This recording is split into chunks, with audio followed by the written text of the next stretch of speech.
Usisahau kusubscribe, like na kubonyeza alama ya kengele. Asante.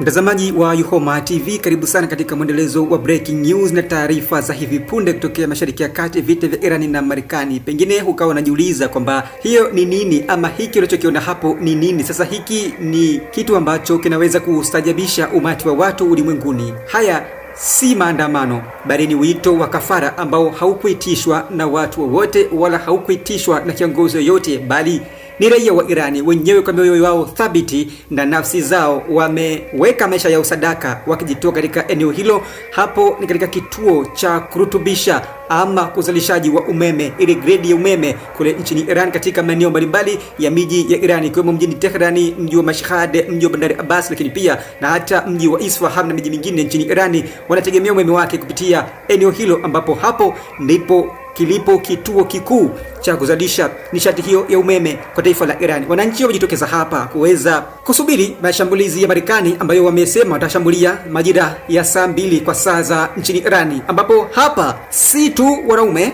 si tu wanawake, bali jambo la kusajabisha zaidi, hapa kuna watoto wangali wadogo.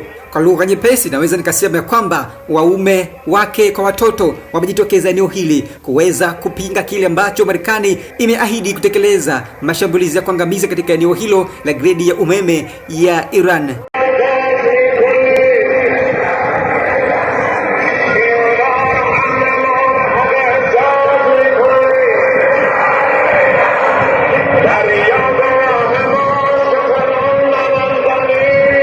Hii si tu uzalendo, hii kwa lugha nyepesi huitwa kujitoa muhanga. Sasa hii ni zaidi ya uzalendo kwa raia na wananchi wa taifa la Iran.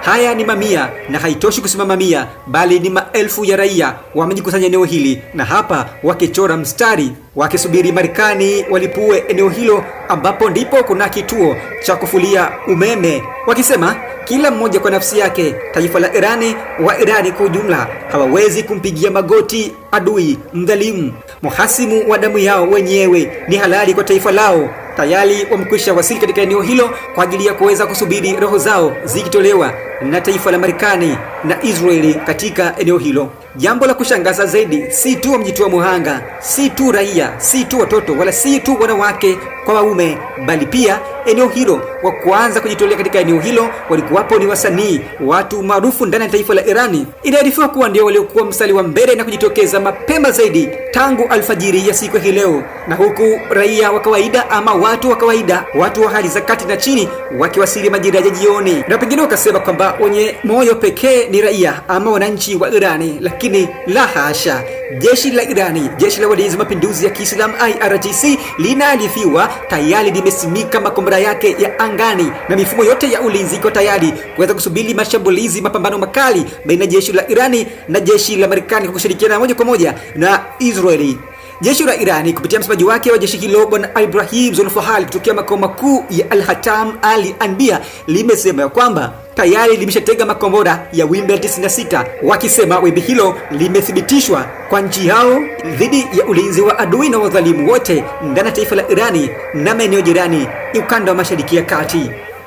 Katika taarifa za hivi punde, wakati hayo yakiendelea kujiri na kauli ya tahadhari ikitoka kwa Marekani, Irani imetangaza rasmi kukata moja kwa moja mawasiliano yoyote ya wapatanishi kati ya Marekani na Iran. Hata hivyo, katika hatua nyingine, wakati hivi punde tishio likizidi kuwa kubwa zaidi Iran, mataifa wanachama wa kudumu ndani ya Umoja wa Mataifa katika Baraza Kuu la Usalama la Umoja wa Mataifa na wenye nguvu ya kura turufu, yani veto power, wamekutana hii leo kwa ajili ya kujadili kwa kina suluhu ya kufunguliwa kwa mlango bahari wa Hormuz huko katika Ghuba ya Uajemi nchini Iran. Hata hivyo, mataifa ya China, Urusi na Ufaransa, mataifa matatu kati ya matano yenye wanachama wa kudumu ndani ya Umoja wa Mataifa na Baraza Kuu la Usalama la Umoja wa Mataifa, wakiwa pia na nguvu ya kura ya turufu, wamepinga vikali azimio la umoja huo kuhusu usalama wa meli Hormuz na kufunguliwa kwa mlango bahari wa Hormuz. Katika azimio hilo, kura zilizopigwa hapo awali ziliainisha kwamba China, Ufaransa na Urusi zilipata kura karibu 11 za kupinga azimio hilo, huku Pakistani, Colombia zikipinga mara 2 zaidi ya kura hizo zilizopingwa hapo awali. Hayo yanajiri wakati rais wa Ufaransa Emmanuel Macron ameonya vikali Marekani dhidi ya mashambulizi yake katika malengo ya raia nchini Irani na vituo vya nishati katika taifa hilo. Taarifa rasmi ya Ufaransa inaeleza kwamba Ufaransa inapinga mashambulizi yoyote dhidi ya miundombinu ya raia nchini Irani na inaonya kwamba hatua kama hiyo itahatarisha ongezeko zaidi kwa mashambulizi hayo kati ya pande hizo mbili zinazohasimiana kivita. Akizungumzia swala hilo, waziri wa mambo ya nje wa Ufaransa Jean-Noel Barrot amesema, na hapa namnukuu, tunapinga mashambulizi yoyote dhidi ya miundombinu ya raia. Vitisho vya rais wa Marekani Donald Trump havikubaliki kabisa kwa raia wasiokuwa na hatia wa Irani na taifa lao, na nitoe tahadhari yangu ya kwamba mashambulizi zaidi ya Marekani nchini Irani itafungua awamu mpya ya kuongezeka kwa uhasama na vitendo vya kulipiza kisasi kwa Wairani, ambayo vitendo hivyo vitazidisha hali mbaya zaidi, na hii inatia hofu kubwa kwa usalama wa ulimwengu.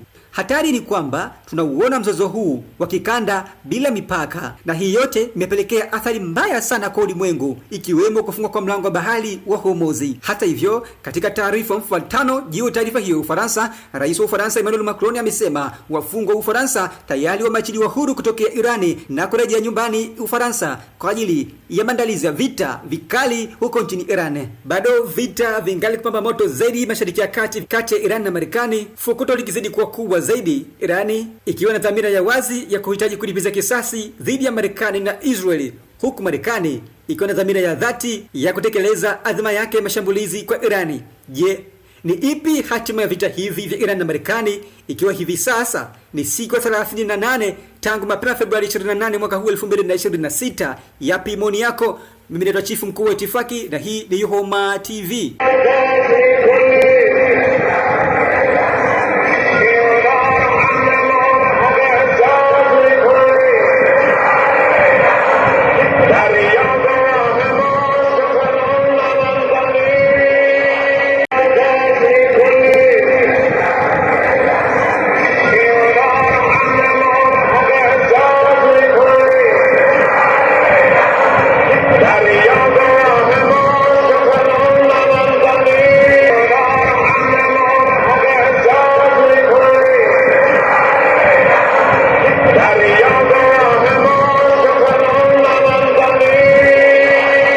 Usisahau kusubscribe, like na kubonyeza alama ya kengele.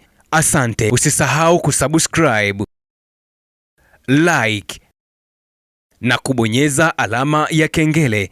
Asante.